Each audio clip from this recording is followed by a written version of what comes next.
கிறிஸ்துவுக்குள் பிரியமான தேவனுடைய பிள்ளைகளே, இந்த நாளிலும் கூட தேவனுடைய வார்த்தைகளை நாம் தியானிப்பதற்கு முன்பதாக நாம் யாவரும் கர்த்தரை நோக்கி ஜெபிப்போம். பரிசுத்தமுள்ள நல்ல பிதாவே, பரலோகத்தின் தெய்வமே, இப்பொழுதும் உடைய வார்த்தைகளை கேட்கும்படியாக உடைய சமூகத்திலே இந்த காணொலிக்கு முன்பாக நாங்கள் அமர்ந்திருக்கிறோம். தேவன் எங்களை ஆமென் கர்த்தருடைய வார்த்தையின் மூலமாக பேசி எங்களை நடத்துவீராக. எங்களை மறைத்து தேவ பிரசன்னத்தினால் எங்களை நிறைத்து நேரே மகிமைப்படுவீராக. தாழ்த்தொப்பு கொடுக்கிறோம். இயேசு கிறிஸ்துவின் நாமத்தில் வேண்டிக் கொள்கிறோம் எங்கள் அன்பு நிறைந்த பரமபிதாவே, ஆம்.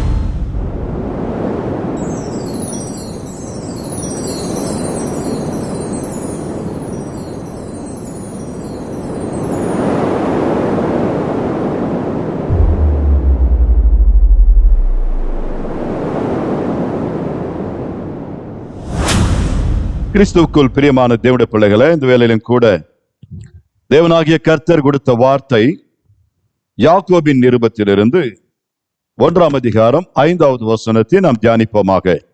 யாக்கோபின் நிருபம் 1ஆம் அதிகாரம் 5வது வசனம். உங்களில் ஒருவன் ஞானத்தில் குறைவுள்ளவனாயிருந்தால் யாவருக்கும் சம்பூரணமாய் கொடுக்கிறவரும் ஒருவரையும் கடிந்து கொள்ளாதவருமாகிய தேவனிடத்தில் கேட்க கடவன், அப்பொழுது அவனுக்கு கொடுக்கப்படும். ஆமென், ஹல்லேலூயா. எனக்கு அருமையான தேவனுடைய பிள்ளைகளே, வேதம் சொல்லுகிறது, உங்களில் ஒருவன் ஞானத்தில் குறைவுள்ளவனாயிருந்தால் யாவருக்கும் சம்பூர்ணமாய் கொடுக்கிறவரும் ஒருவரையும் கடிந்து கொள்ளாதவருமாகிய கர்த்தரிடத்திலே கேட்க கடவன், தேவனிடத்தில் கேட்க கடவன், அப்பொழுது அவனுக்கு கொடுக்கப்படும் என்று சொல்லப்பட்டிருக்கிறது. ஆம், எனக்கு அருமையான தேவனுடைய பிள்ளைகளே, நாம் ஆராதிக்கிற தேவன், நம்மை படைத்தவர், நம்மை அழைத்தவர், நம்மை உருவாக்கினவர், நம்முடைய குறைகள் எல்லாம் நிறைவாக்கி நம்மை ஆசீர்வதிக்கிற தேவனாய் காணப்படுகிறார். நாம் வாசிக்கும் பொழுது நம்முடைய ஆண்டவர் குறைவுகளை நிறைவாக்குகிறவர். வாசிப்போம். பிலிப்பியர் 4ஆம் அதிகாரம் 19வது வசனம். பிலிப்பியர் 4ஆம் அதிகாரம் 19வது வசனத்தை வாசிக்க கேட்போம். என் தேவன் தம்முடைய ஐஸ்வரியத்தின்படி உங்கள் குறைவை எல்லாம் கிறிஸ்து இயேசுவுக்குள் மகிமையிலே நிறைவாக்குவார். ஆமென், ஹல்லேலூயா. என் தேவன், நம்முடைய தேவன் தம்முடைய ஐஸ்வரியத்தின்படியே, தமக்குள் ஐஸ்வரியத்தின்படியே நம்முடைய குறைவுகள் எல்லாம் கிறிஸ்து இயேசுவுக்குள் மகிமையிலே நிறைவாக்குவார் என்று சொல்லப்பட்டிருக்கிறது. ஆம், எனக்கு அருமையான தேவனுடைய பிள்ளைகளே, நம்முடைய குறைவுகளை நிறைவாக்குகிற தெய்வமாக நம்முடைய கர்த்தர் விளங்குகிறதை பார்க்கிறோம். அவர் சொல்கிறார், ஒருவன் ஞானத்தில் குறைவுள்ளவனானால் சம்பூர்ணமாய் கொடுக்கிறவரும் ஒருவரையும் கடிந்து கொள்ளாதவருமாகிய கர்த்தரிடத்தில் கேட்க கடவன், அப்பொழுது அவர் கேட்கிற எவனுக்கும் யாராயிருந்தாலும் அவர்களுக்கு ஆமென் கொடுக்குகிற தேவனாய் இருக்கிறதை நாம் பார்க்கிறோம். குறைவுகளை நிறைவாக்குகிற தேவன் கர்த்தர் நம்முடைய குறைவுகள் எல்லாம் நிறைவாக்குகிற தெய்வமாய் இருக்கிறார். எப்பேற்பட்ட குறைவுகள் இங்க ஞானத்திலே என்று சொல்லப்பட்டிருந்தாலும் கூட தேவன் நம்முடைய சரீர பிரகாரமான குறைவுகள் எல்லாம் கூட நிறைவாக்குகிற தெய்வமாய் இருக்கிறார். ஆம், எனக்கு அருமையான தேவனுடைய பிள்ளைகளே, ஒருவேளை இன்றைக்கு சரீரத்தில் நாம் சுகவீனத்தோடு காணப்படலாம், சுகவீனத்தில் நாம் மிகவும் வேதனையோடு காணப்படலாம். ஆமென், சரீர சுகம் குறைவாயிருக்கலாம். ஆமென், நம்முடைய ஆவியிலே நாம் பலவீனர்களாய் காணப்படலாம், விசுவாசத்திலே குறைவுள்ளவர்களாய் இருக்கலாம், கர்த்தரை தேடுகிறதிலே குறைவுள்ளவர்களாய் இருக்கலாம், அநேக விதத்திலே தேவனை நேசிக்கிற காரியங்களிலே குறைவுள்ளவர்களாய் இருக்கலாம். இந்த குறைவுகளை கர்த்தர் சரி செய்து ஆமென் நம்முடைய நிறைவான நன்மைகளாலே, ஆசீர்வாதங்களினாலே நம்மை நிரப்புகிற தெய்வமாய் இருக்கிறார். உன் குறைவுகள் எல்லாம் என் ஆண்டவர் நிறைவாக்குகிற தேவன். நாம் கவலைப்பட வேண்டிய அவசியம் இல்லை, நாம் அதை குறித்து கலங்க வேண்டிய அவசியம் இல்லை.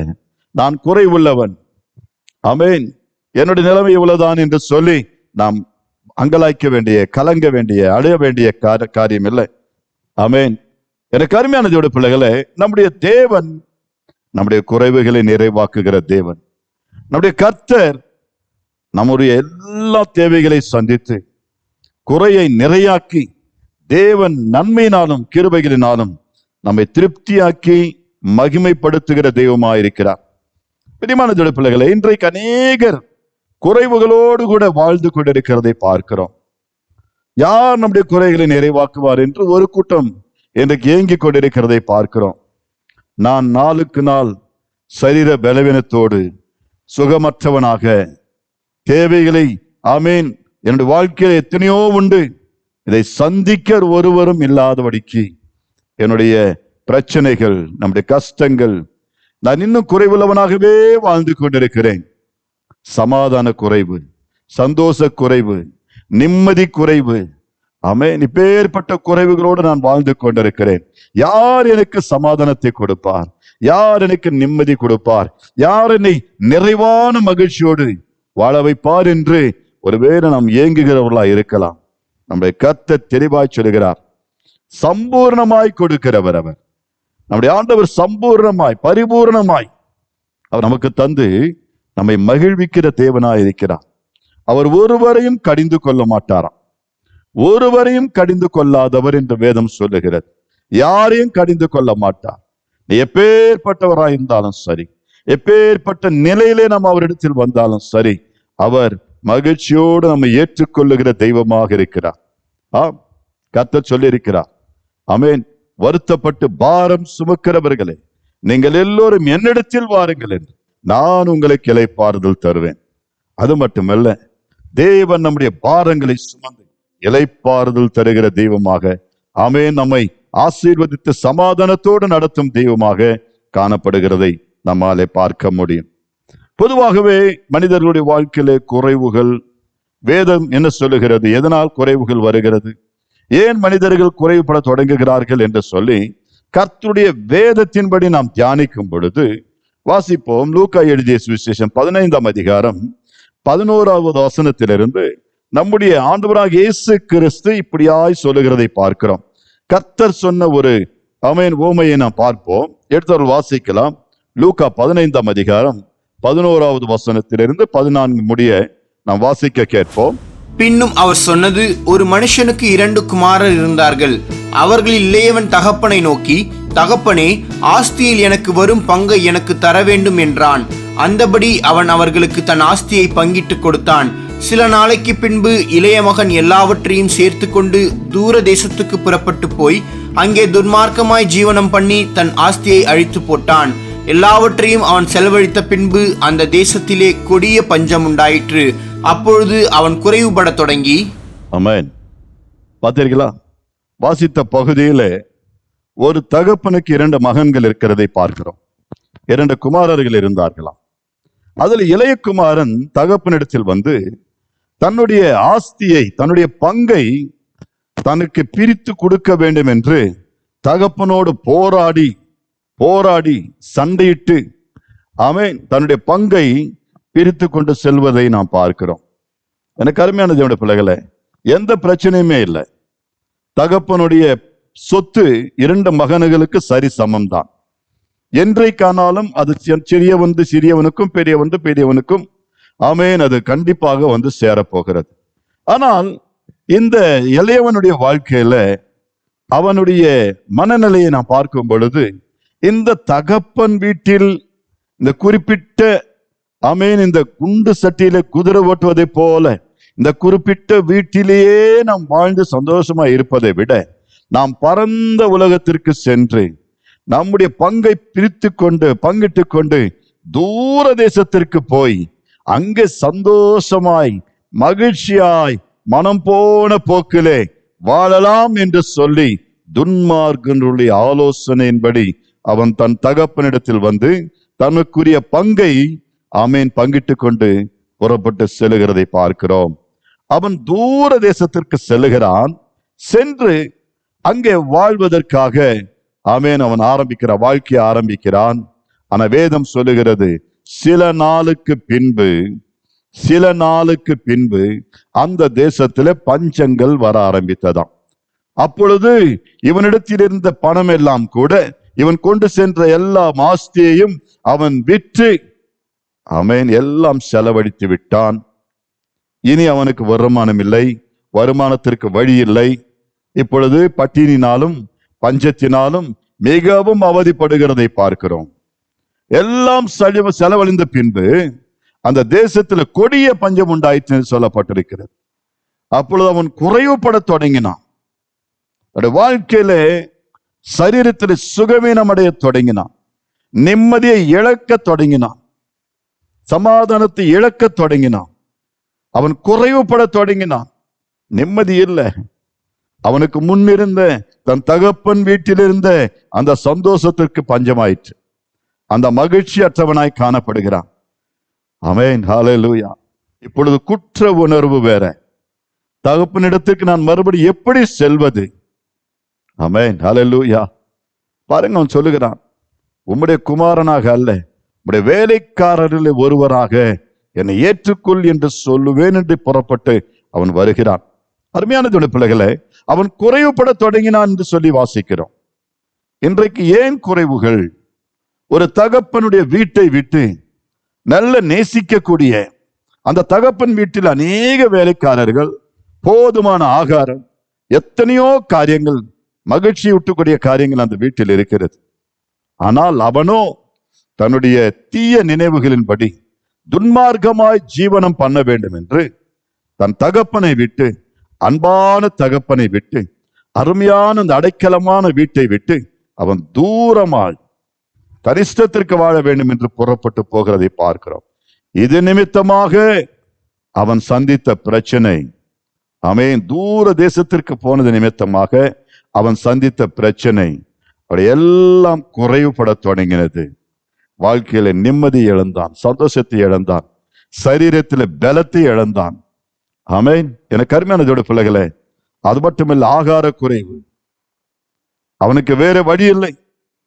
அங்க இருக்கின்ற பன்றிகள் மேய்க்கலாம் என்று சொல்லி ஒரு எஜமான இடத்துல போய் வேலையை கேட்டான். அந்த பன்றிகள் மேய்ப்பதற்கு அனுமதி கேட்டான். அவரும் ஓகே என்று சொல்ல, ஆமென், பசினாலே அந்த பன்றி திங்கிறத தவிட்டு தின்னவும் தன் வயிற்று நிரப்பும் ஆசைப்பட்டான். அதுவும் அவனுக்கு கிடைக்கவில்லையா.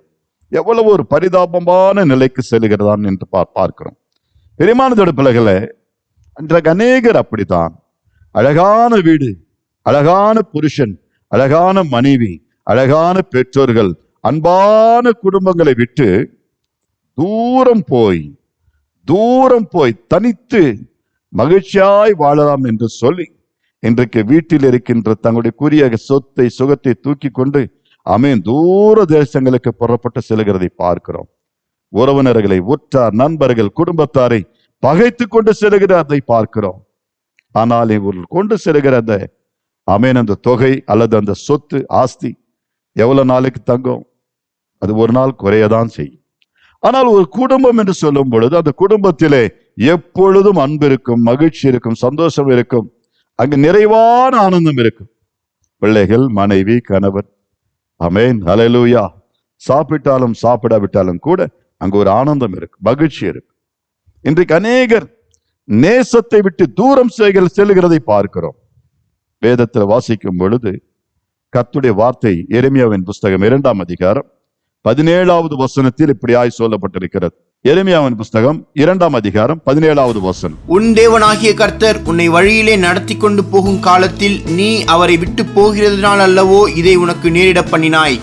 இங்கே ஒரு சகோதரனை பார்க்கிறோம். அவனுடைய வாழ்க்கையில போராட்டங்கள், பிரச்சனைகள், காயங்கள், வேதனைகள், எல்லா நிம்மதி இழந்தவனாய் காணப்படுகிறான். ஆமென். ஜீவ தண்ணீராகிய எண்ணெய் விட்டுவிட்டு வெடிப்புள்ள தொட்டிகளை உனக்காக உண்டாக்கி கொண்டாய் என்று ஆண்டவர் ஒரு குறையாய் சொல்லுகிறதை பார்க்கிறோம். இதோ நான் உன்னை நடத்தி கொண்டு போகும் காலத்தில் நீர் என்னை விட்டு விட்டு போனாய் அல்லவா. ஆண்டவர் அந்த அதிகாரத்துல இந்த காரியங்களை சுட்டி காட்டுகிறதை பார்க்கிறோம். உன் தேவனாகிய கர்த்தர் உன்னை வழியிலே நடத்தி கொண்டு போகும் காலத்தில் நீ அவரை விட்டு போகிறதுனால் அல்லவா இது உனக்கு நேரிட பண்ணினாய். இந்த குறைவுகள், இந்த துயரங்கள், இந்த துன்பங்கள், இந்த வேதனைகள், இந்த சஞ்சலங்கள், இந்த சமாதானமின்மை, ஆமென், தேவனோடு ஐக்கியம் கொள்ளாமல் தேவனை விட்டு தூரம் போனதுனால தானே உனக்கு இப்பேற்பட்ட ஆமென் எல்லா விதமான குறைவுகள், கஷ்டங்கள் எல்லாம் உனக்கு நேரிட பண்ணினாய் என்று சொல்லி கர்த்தர் சொல்லுகிறார். ஆம், பிரியமான பிள்ளைகளே, அநேக நேரங்களிலே நாம் தான் அதற்கு காரணமா இருக்கிறோம். கர்த்தருடைய வார்த்தை சொல்லுகிறது, இஸ்ரவேலே, உனக்கு நீயே கேடுண்டாக்கி கொண்டாய், உனக்கு நீயே கேடுண்டாக்கி கொண்டாய், உன்னுடைய குறைவுகளுக்கெல்லாம் நீதான் காரணம் என்று கர்த்தர் சொல்லுகிறார். ஆனாலும் என்னிடத்தில் உனக்கு சகாயம் உண்டு, என்னிடத்தில் உனக்கு உதவி உண்டு. நான் மீண்டும் உன்னை ஏற்றுக்கொண்டு உன் குறைகளை நிறைவாக்க நான் ஆயத்தத்தோடு இருக்கிறேன் என்று வேதத்தில் தேவன் தம்முடைய அன்பை வெளிப்படுத்துகிறார். இந்த இளையகுமாரன் தூர தேசத்திற்கு போய் தன்னுடைய குறைவுகள் எல்லாம் மத்தியிலே தனக்குள்ளே ஒரு புத்தி தெளிந்தவனாய், நான் என் தகப்பனுடைய வீட்டுக்கு சென்றால் அங்கே எனக்கு மீண்டும் ஆகாரம் கிடைக்கும், வஸ்திரங்கள் கிடைக்கும், ஏதோ கூடி கொடுப்பார், அதை கொண்டு நான் வாழலாம் என்று புறப்பட்டு வருகிறான். ஆமே. ஆனால் தகப்பன் அவனை ஒரு கூலிக்காரனாகவோ வேலைக்காரனாகவோ அவர் ஏற்றுக்கொள்ளல. மாறாக எப்படி அந்த மகன் அந்த வீட்டை விட்டு புறப்பட்டு போனானோ அதே அன்போடு, அதே பாசத்தோடு, அதே நிலையில தன் தகப்பன் தன் மகனை போல் அந்த மகனை மீண்டுமாக அந்த கூடாரத்தில் ஏற்றுக்கொள்கிறதை பார்க்கிறோம். அது மட்டுமல்ல, அவனை எவ்வளவாய் நேசிக்கிறார் என்று சொன்னால், அவனுடைய வஸ்திரங்கள், புது வஸ்திரங்களை தரிப்பித்து, அவனுக்கு நல்ல மோதிரத்தை அணிவித்து, நல்ல பாதரட்சைகளை கொடுத்து, மீண்டும் தன்னை மகனாக ஆமென் வாழ வைப்பதை நாம் பார்க்கிறோம். பிரியமானதோட பிள்ளைகளை, பொல்லாத ஒரு மகன் தகப்பன் எவ்வளவாய் அன்பு காண்பிக்கிறார் என்று சொன்னால், நம்முடைய தேவன் அதை காட்டிலும் நல்ல ஈவுகளை தந்து நம்மை மகிழ்விக்கிற, ஆசீர்வதிக்கிற தேவனா இருக்கிறார். இன்றைக்கு குறைவுகளோடு கூட நீங்கள் வாழ்ந்து கொண்டிருக்கலாம். உங்கள் குறைவுகள் எல்லாம் எண்ணி எண்ணி எண்ணி நீங்கள் அழுது புலம்பிக் கொண்டிருக்கிறதை விட நாம் கர்த்தரிடத்திற்கு ஓடி வருவோமாக, கர்த்தரை நோக்கி கேட்போமாக. ஆண்டவர் சொன்னார், இதோ உன் குறைவுகள் எல்லாம் கிறிஸ்துவுக்குள் நிறைவாக்குகிற தேவன் அவர். ஆண்டவர் சொன்னார், ஞானத்தில் குறைவுள்ளவனானால் சம்பூர்ணமாய் கொடுக்கிறவரும் ஒருவரையும் கடிந்து கொள்ளாதவருமாகிய தேவனிடத்திலே கேட்க கடவன். கேளுங்கள், அப்பொழுது உங்களுக்கு கொடுக்கப்படும். கர்த்தர் இடத்துல கேளுங்க, ஆண்டவரே எங்களுக்கு இது குறைவா இருக்கு, எங்களுக்கு இது குறைவா இருக்கு, என் வாழ்க்கையில் இது குறைபட தொடங்குகிறது, என் ஆண்டவர் எங்களுக்கு உதவி செய்வீராக என்று சொல்லி நீங்கள் கேட்டால் கர்த்தர் ஒருபோதும் மாட்டேன் என்று சொல்ல மாட்டார். உன்னை ஒருபோதும் அலட்சியப்படுத்த மாட்டார். எனக்கு அருமையான தேவ பிள்ளைகளே, உலகத்தில் மனிதர்களுடைய அன்பை காட்டிலும் நம்முடைய ஆண்டவராகிய இயேசு கிறிஸ்துவின் அன்பு மகா பெரியது. நீ எந்த நிலையில இருந்தாலும், எப்பேற்பட்ட சூழ்நிலையில இருந்தாலும், அந்த நிலையில அப்படியே கர்த்தாவே, இயேசுவே, தகப்பனே, ஆண்டவரே எனக்கு இறங்கும் என்று அழைத்தால் அவர் நிச்சயமாய் இறங்குவார். உன் குறைகள் எல்லாம் நிறைவாக்குவார், உன் கண்ணீர் எல்லாம் துடைத்து போடுவார். எனக்கு அருமையான தேவ பிள்ளைகளே, இது என்னுடைய வார்த்தை அல்ல, இது வேதம் சொல்லுகிறதை நான் உங்களுக்கு இந்த வேளையிலே நற்செய்தியாக அறிவிக்கிறேன், சுவிசேஷமாக அறிவிக்கிறேன். நீங்கள் குறைவுபட்டவர்களாய் கலங்கி கொண்டிருந்தது போதும், நீங்கள் கலங்கி கொண்டிருக்கிறது போதும், வேதனைப்பட்டு கொண்டிருக்கிறது போதும், கவலைப்படுகிறது போதும். வாருங்கள் கர்த்தரிடத்திற்கு. கர்த்தர் உங்கள் குறைவுகள் எல்லாம் நிறைவாக்குறார். வேதம் சொல்லுகிறது, சங்கீதங்களின் புஸ்தகம் 34ஆம் அதிகாரம் 9-10 வசனங்களிலே, சங்கீதம் 34, 9, 10. கர்த்தருடைய பரிசுத்தவான்களே, அவருக்கு பயந்திருங்கள், அவருக்கு பயந்தவர்களுக்கு குறைவில்லை. ஆமென், ஹல்லேலூயா. பயந்தவர்களுக்கு குறைவில்லை. நீ கர்த்தருக்கு பயந்து அவரை தொழுது கொண்டால் அவருக்கு பயந்தவர்களுக்கு ஒரு குறைவு இருக்காது என்று வேதம் சொல்லுகிறது. ஆமென். கர்த்தருக்கு பயந்து அவருடைய வழிகளில் எவன் நடக்கிறானோ அவன் பாக்கியவான். அவன் தன் கையின் பிரயாசங்களை சாப்பிடுவான், அவனுக்கு பாக்கியமும் நன்மை உண்டாகும். எனக்கு அருமையான தேவ பிள்ளைகளே, பயம், கர்த்தருக்குரிய பயம், இது ரெஸ்பெக்ட். தேவனுக்கு பயப்படுவது ஒரு தேவனை நாம் கனப்படுத்துவதாகும். ஆமென். ஏதோ மிருகங்களை பார்த்து, ஆமென், பயங்கரமான குரூர மிருகங்களை பார்த்து பயப்படுகிற பயம் அல்ல இது. கர்த்தருக்கு பயந்து என்று சொல்லும் பொழுது, ஆமென், அவருடைய வசனத்திற்கு நடுங்குகிறது, அவரை பயபக்தியோடு சேவிப்பது, அந்த பயத்தை கர்த்தர் எதிர்பார்க்கிறார்.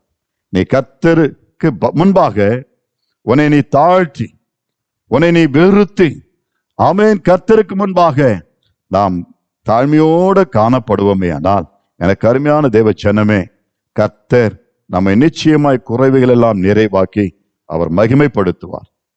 அடுத்த வசனத்தில் வாசிக்கிறோம், 10வது வசனத்தில். ஆமென். சங்கீதம் 34:10 வாசிப்போம். சிங்கக்குட்டிகள் தாழ்ச்சி அடைந்து பட்டினியாயிருக்கும், கர்த்தரை தேடுகிறவர்களுக்கோ ஒரு நன்மையும் குறைவுபடாது. ஆமென். பிரியமான பிள்ளைகளே, வேதம் சொல்லுகிறபடி ஒருவேளை சிங்கக்குட்டிகள் தாழ்ச்சி அடைந்து பட்டினியாய் கிடந்தாலும் கிடைக்குமே ஒழிய, அது பட்டினியாய் கிடந்தாலும் கிடைக்குமே ஒழிய, ஆனா கர்த்தரை தேடுகிறவர்களுக்கோ ஒரு நன்மையும் குறைவுபடாது என்று சொல்லப்பட்டிருக்கு. என் ஆண்டவர் நம்முடைய குறைவுகள் எல்லாம் நிறைவாக்குகிறவராயிருக்கிறார். நீதிமான் குறைவுபட மாட்டான். கர்த்தருக்கு பயப்படுகிறவர்களை தேவன் குறைவுள்ளவர்களாக வாழ வைக்க மாட்டார். ஆமென், ஆமென். உலகமே பஞ்சத்திலே இருந்தாலும் தேவன் உன்னையும் உன் குடும்பத்தையும் நேசிக்கிறார். அவர் போஷிப்பார். இருள் பூமியையும் காரிருள் ஜனங்களை மூடினாலும் கூட வேதம் சொல்லுகிறபடி நீதியின் சூரியன் நம்மேல் உதிப்பார். ஆம், அந்த நாட்களிலே பயங்கரமான பஞ்சம், ஆபிரகாம் காலங்களிலே பயங்கரமான பஞ்சங்கள் வருமா. ஈசாக்கின் காலத்திலே மீண்டும் ஒரு பொல்லாத பயங்கரமான பஞ்சம் வந்த பொழுது மக்கள் எல்லோரும் அந்த தேசத்தை விட்டு வெளியூருக்கு செல்கிறார்கள். ஆனால் ஆண்டவர் ஈசாக்குக்கு சொல்லுகிற வார்த்தை என்ன? நீ இந்த இடத்தை விட்டு புறப்பட்டு போகாத, நீ போகாத, இந்த தேசத்தில் விதை என்று சொல்லுகிறார். எப்படி ஆண்டவரே? எல்லாரும் புறப்பட்டு போகிறார்கள், மழை இல்லை, பூமி வறட்சியாய் காணப்படுகிறது. பார்க்கிறவர்கள் எல்லாம் என்னை பைத்தியக்காரனை போல நினைப்பார்களே என்று சொல்லி ஒருவேளை தேவ சமூகத்தில் அவன் காணப்பட்டிருக்கலாம். ஆண்டவர் சொன்ன வார்த்தைக்கு செவி கொடுத்து கீழ்ப்படிந்து அந்த பஞ்சத்தின் தேசத்தில் வறட்சியான காலத்தில் அந்த தரிசு நிலத்தில் அவன் விதைக்கிறான். என்ன நடக்கிறது? தேவன் அந்த வருஷம் 100 மடங்கு விளைச்சலை காணும்படி செய்தார். ஆண்டவர் சொன்னார், நான் உன்னோடு கூட இருப்பேன், நான் உன்னோடு இருப்பேன், நீ நான் சொன்னபடி செய் என்றார். தேவன் அவனோடு கூட இருந்தது நிமித்தமாக 100 மடங்கு ஆசீர்வாதங்கள்.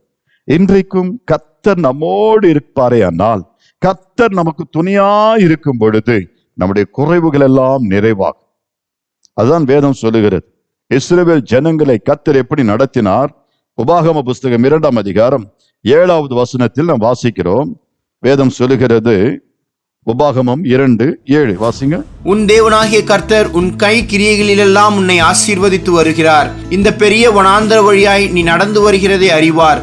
இந்த 40 வருஷமும் உன் தேவனாகிய கர்த்தர் உன்னோடே இருந்தார், உனக்கு ஒன்றும் குறைவுபடவில்லை என்று சொல் என்றார். ஆமென்.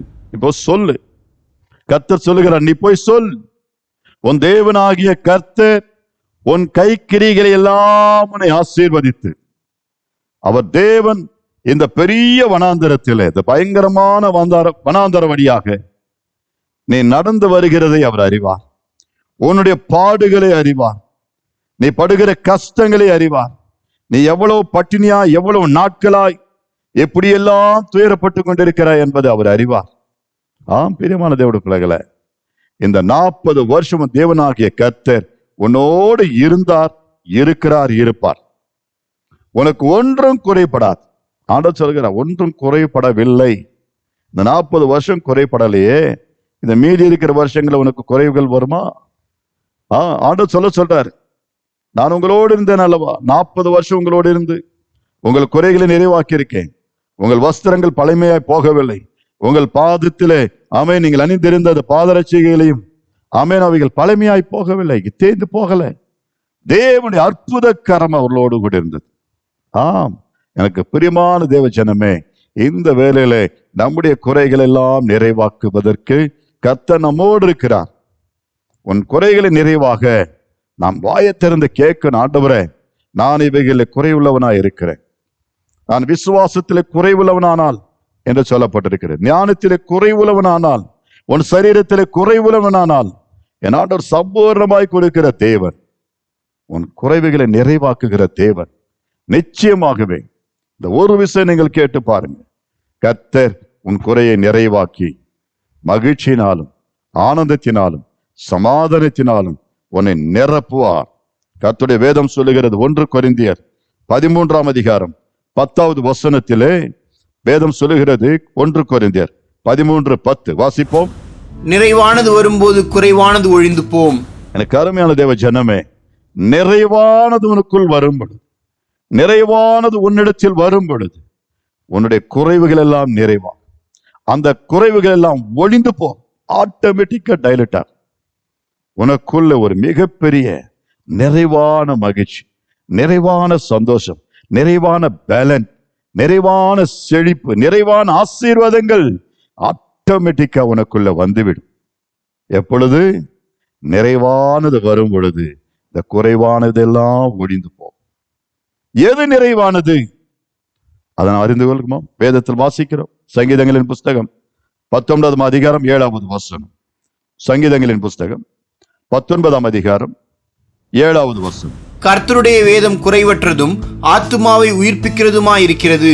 கர்த்தருடைய சாட்சி சத்தியமும் பேதையை ஞானியாக்குகிறதுமாயிருக்கிறது. ஆமென், ஹல்லேலூயா. பார்த்தீர்களா? கர்த்தருடைய வேதம் நிறைவானது வரும் பொழுது குறைவானது ஓடி போகும், ஒழிந்து போகும். அப்போ நிறைவானது எது? கர்த்தருடைய வார்த்தை, வேதம். அது குறைவற்றது, நிறைவானது. அது ஆத்துமாவை உயிர்ப்பிக்கிறதுமாயிருக்கிறது. உனக்குள்ள ஒரு பலன், செத்து போன பலனை மீண்டும் தருவார். செத்து போன சமாதானத்தை மீண்டும் உயிர்ப்பிப்பார். உனக்குள்ளே இழந்து போன சமாதானத்தையும் சந்தோஷத்தையும் எல்லாவற்றையும், தொலைந்து போன எல்லாவற்றையும் திரும்ப தரக்கூடிய வல்லமை இந்த வேதத்திற்கு உண்டு. இந்த வேத வசனங்கள் உங்களுக்குள் வரும் பொழுது, ஆமென், அது உன்னை உயிர்ப்பித்து உன்னை மகிழ்விக்கும். பிரியமான தேவ ஜனமே, கர்த்தருடைய சாட்சி முழுமையானது என்று வேதம் சொல்லுகிறார். அது பேதையை ஞானமுள்ளவனாயிருக்கும்படி செய்யும். ஆமென், ஹல்லேலூயா. பேதையை ஞானி ஆக்குகிறதுமா இருக்கிறது. ஞானத்தில் குறைவுள்ளவனானால் உனக்கு ஞானத்தை அருளும். நீ எப்பேற்பட்ட பேதையா இருக்கலாம், நீ எப்பேற்பட்ட ஆமென் படிப்பறிவற்றவர்களா இருக்கலாம். ஆனால் தேவனுடைய வார்த்தையை நீ நேசிக்கும் பொழுது, கர்த்தருடைய வார்த்தையின் மேல் வாஞ்சியா இருக்கும் பொழுது, கர்த்தருடைய வார்த்தையை நீ வாஞ்சிக்கும் பொழுது, வேதம் சொல்லுகிறபடி கர்த்தருடைய வேதத்தை நேசிக்கிறவர்களுக்கு மிகுந்த சமாதானம் உண்டு. இன்றைக்கு இந்த செய்தியை கேட்கிற எனக்கு அருமையான தேவ பிள்ளைகளை, உங்களுடைய வாழ்க்கையிலே ஆமென் குறைவுள்ளவர்களாய் நீங்கள் காணப்படுகிறீர்களா? நம்முடைய குறைவுகள் எல்லாம் நம்முடைய தேவன் நிறைவாக்குவதற்கு ஆயத்தத்தோடு இருக்கிறார். நாம் அவரிடத்துல கேட்க கடவும், சம்பூர்ணமாய் கொடுப்பார். அற்பமாய் சொற்பமாய் அல்ல, ஏராளமாக தாராளமாக தர என் தேவன் தயாளனாய் இருக்கிறார். ஆம் பிரியமானதோட பிள்ளைகளை, எங்கெங்கெல்லாம் போய் கேட்டு இருக்கலாம், நம்முடைய குறைவுகள் நிறைவாகாமல் போயிருக்கலாம். ஆனால் இப்பொழுதோ கர்த்தரிடத்துல கேட்போம், கர்த்தருடைய வேதத்தை நேசித்து வாசிப்போம், நம்முடைய குறைவுகள் எல்லாம் நிறைவாகும். ஆமென். நிறைவானது வரும் பொழுது குறைவானது ஒழிந்து போகும், அது ஓடி போகும். தேவன் தாமே உங்கள் குறைவுகள் எல்லாம் கிறிஸ்துவுக்குள் நிறைவாக்குவாராக. ஜெபிப்போமா? ஜெபம் செய்வோம். பரிசுத்த தெய்வமே, பரலோகத்தின் பிதாவே, ஏதோ பிள்ளைகளுக்காக நான் ஜெபிக்கிறேன். ஆண்டவரே, அது பல காரியங்களிலே பிள்ளைகள் குறைவுள்ளவர்களாய் காணப்படுகிறார். சரீரத்திலே சுகம் குறைவா இருக்கிறது, மகிழ்ச்சி குறைவா இருக்கிறது, சந்தோஷம் குறைவா இருக்கிறது, குடும்பங்களிலே சமாதானம் குறைவா இருக்கிறது. என் தேவன் நீரே அதை நிறைவாக்க வல்லமையுள்ள தேவன். ஆண்டவரே, நீர் சொல்ல ஆகும் கட்டளை நிற்கும். இந்த செய்தியை கேட்ட பிள்ளைகளை நீர் ஆசீர்வதிங்க. தேவ சமாதானமும் சந்தோஷம், ஆமென், தேவ ஆசீர்வாதங்களும், பிள்ளைகளுக்கு வேண்டிய சகல எம்மைக்குரிய ஆசீர்வாதங்களும் நிறைவாய் பிள்ளைகள் பெற்று மகிழ்ச்சியோடு வாழ நீரே அருள் செய்வீராக. உங்களுடைய நாமத்திலுடைய பிள்ளைகளுக்காக நான் ஜெபிக்கிறேன். நீரே இரக்கம் செய். இயேசுவின் நாமத்தில் இந்த ஜெபத்தை ஏறெடுத்து உடைய பிள்ளைகளை திருக்கரத்தில் அர்ப்பணிக்கிறேன். எங்கள் ஜீவனுள்ள நல்ல பிதாவே, ஆமென், ஆமென், ஆமென். God bless you. கர்த்தர் உங்களோடு கூட இருப்பாராக. ஆமென்.